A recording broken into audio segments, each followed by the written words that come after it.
Dans Street Genius, je mets le commun des mortels au défi de prévoir l'issue de certaines expériences insensées.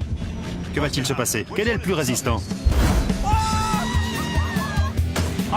Je fais descendre la science dans la rue, dans les cafés, partout où les gens peuvent se demander pourquoi les choses se comportent comme elles le font. C'est un aspirateur qui a fait ça.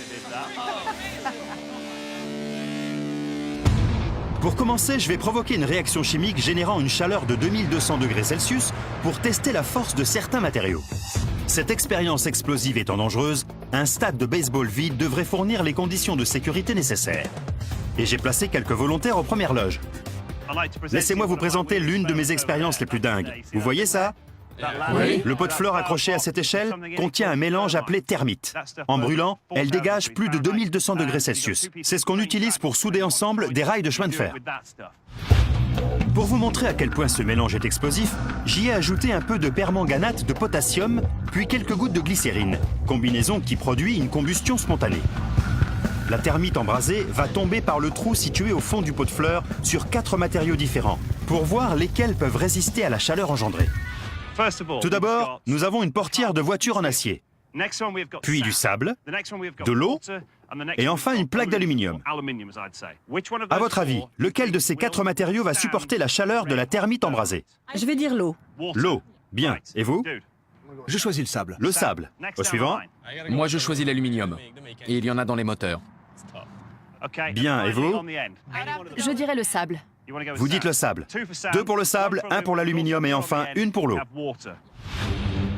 Qu'est-ce qui va résister aux 2200 degrés Celsius de la thermite?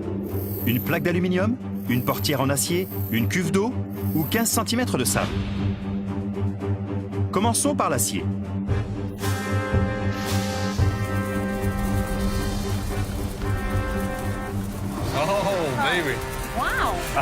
Je crois que ça a transpercé la portière en acier. L'acier brûle.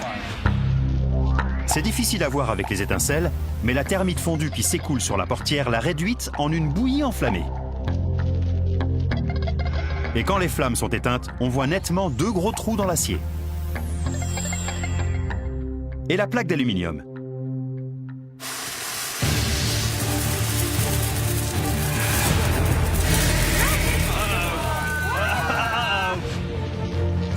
La thermite est tellement chaude qu'elle a brisé le haut du pot de fleurs.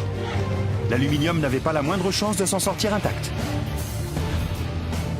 Passons aux 2 derniers, l'eau et le sable.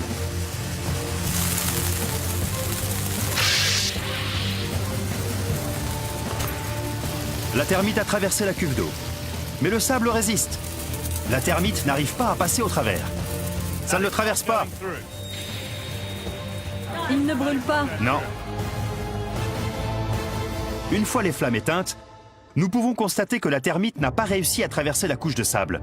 Le fond de la caisse en bois est intact. 2 personnes ont trouvé la bonne réponse. Seul le sable a pu résister aux 2200 degrés Celsius de la thermite. Mais pourquoi le sable a tenu bon là où l'acier, l'aluminium et l'eau ont échoué? La chaleur extrême a fait fondre le sable en surface, le transformant en verre fondu. Cette transformation du sable en verre a utilisé une énergie telle qu'elle a refroidi la thermite et mis fin à la réaction chimique, empêchant la thermite de pénétrer plus en profondeur. C'est pour ça qu'elle n'a pas traversé la couche de sable.